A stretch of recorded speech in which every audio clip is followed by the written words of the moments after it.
This is the dark truth about Moxie VR, from scamming, subbaiting, and more.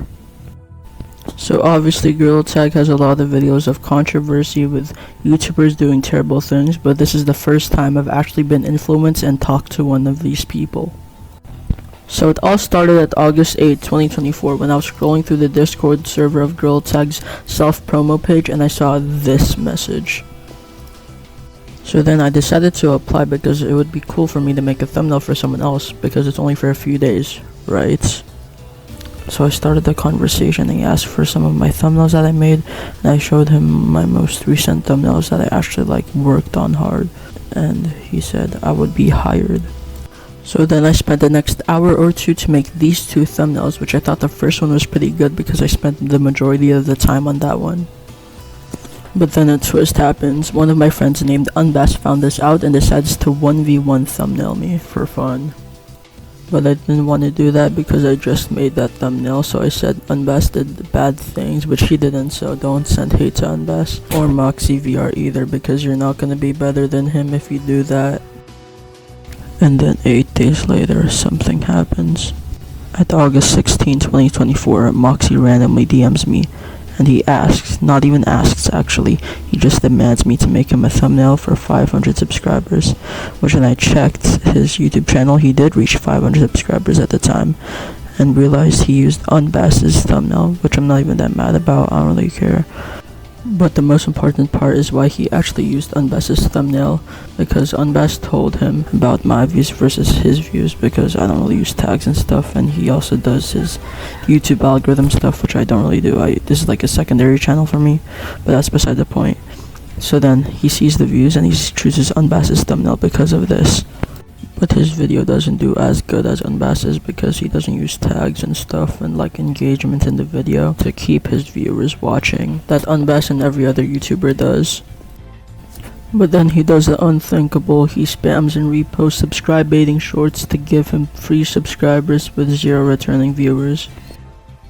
So when he told me to make a thumbnail for him reaching 500 subscribers, I checked his channel and saw the videos, and I told him to not post those videos because it's lazy content and he won't grow a fan base of it, trying to help him to actually grow his channel.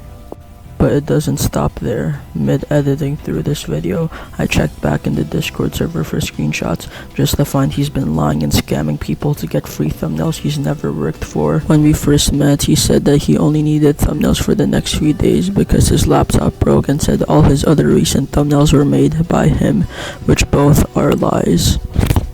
So I investigated further and I checked his Discord messages in the Gorilla Tag Discord server just to find he's been spamming the same message saying his laptop was broken and he needed someone to make thumbnails for him for the next few days, which is a lie. He's just spamming it to get free infinite thumbnails and saying his laptop was broken each and every time. But that's not just all. After I called him out for being lazy and spam posting shorts that's subscribe baiting, he gets one of his friends to spam comments on my video saying about my subscribers and YouTube statistics and stuff like that. Not to mention that this is a secondary channel and I still have more subscribers than him. And this Toro VR guy, he had a conversation with me in my comment section explaining why he doesn't have more subscribers than me and using the worst excuses ever, but that's besides the point. We're here to talk about Moxie VR. So back to Moxie VR, he said his recent thumbnails were all made by him, which is highly unlikely based on his old messages in the Gorilla Tag Discord server. So let's rewind a little bit when Moxie VR said his laptop broke. So after I called him lazy for reposting subscribe baiting content, he said he has no free time to actually do stuff, saying he gets off of school at 4 p.m, goes to his stepdad's house at 5 p.m, and comes back home at around 9 p.m. When do you eat dinner? If you eat at your stepdad's house, that would also make sense. But, so you're telling me that during the school days, you have no free time, but you still get your Oculus VR and charge it, and then you go into Gorilla Tag, record background footage for the beach map, and then get your broken laptop to go and edit this for a short on YouTube. So from reposting subscribe baiting shorts, lying to his viewers, scamming, lying to his thumbnail editors. It seems that like MoxieVR has done it all and needs to be stopped. But the real question is, will he make a response or continue lying to his viewers?